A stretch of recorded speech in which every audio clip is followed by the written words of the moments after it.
Imagine you've just been released from prison.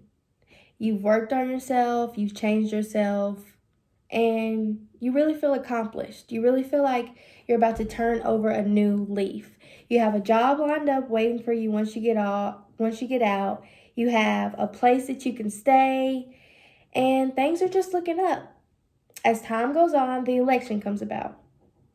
Your work buddy says, "Hey man, are you gonna vote?" As you reply, "I don't know the process of voting." He gives you information on where you can go to register to vote, and off you go. As you get there and you're talking to the person, they tell you that because of your past and because you are a felon, you will most likely never be able to vote. You are furious, you're confused, you just don't understand what went wrong because you thought you did so many things right. Should felons be able to vote? First, felons are not allowed to vote, but some that are on probation are, but not in all 50 states.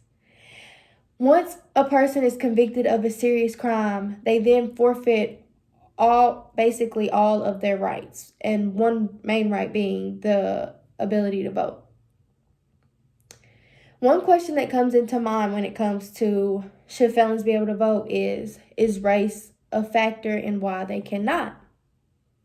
If you look at the statistics, it seems that if most convicted felons are African American.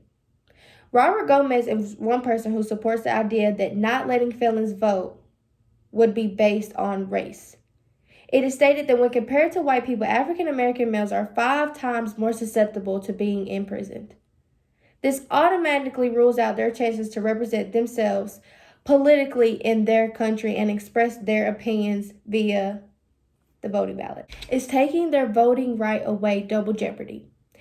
Natalie Rigoli states several reasons why voting is a right that felons should most certainly have. Rigoli states that after being released from prison, people are allowed and given the right to pursue the life that they want and they have worked hard for while in prison. These people are given the right to get married, to own property, even get a driver's license. Buying alcohol is even an option. Rigoli asks, why can't we trust people to vote, but we can trust them to buy alcohol, to drive a motor vehicle, to own property? Stephen Chapman from the Chicago Tribune states that if we thought criminals couldn't be reformed, we would never release them in the first place. If we thought that they wouldn't change, if they could not handle their freedom, we wouldn't release them. Therefore, giving them the right to vote should be done, or else they should stay behind bars. The main reason as to why felons are not allowed to vote once released from prison is because of the crimes that they have committed. Once you commit a crime, you forfeit your rights, as I mentioned in the beginning of my speech. And this is just a consequence of committing crimes in our world.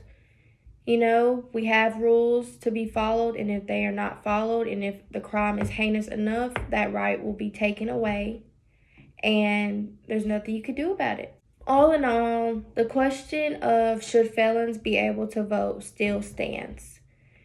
This issue can be viewed in many ways and has nothing to do with politics, but everything to do with rights.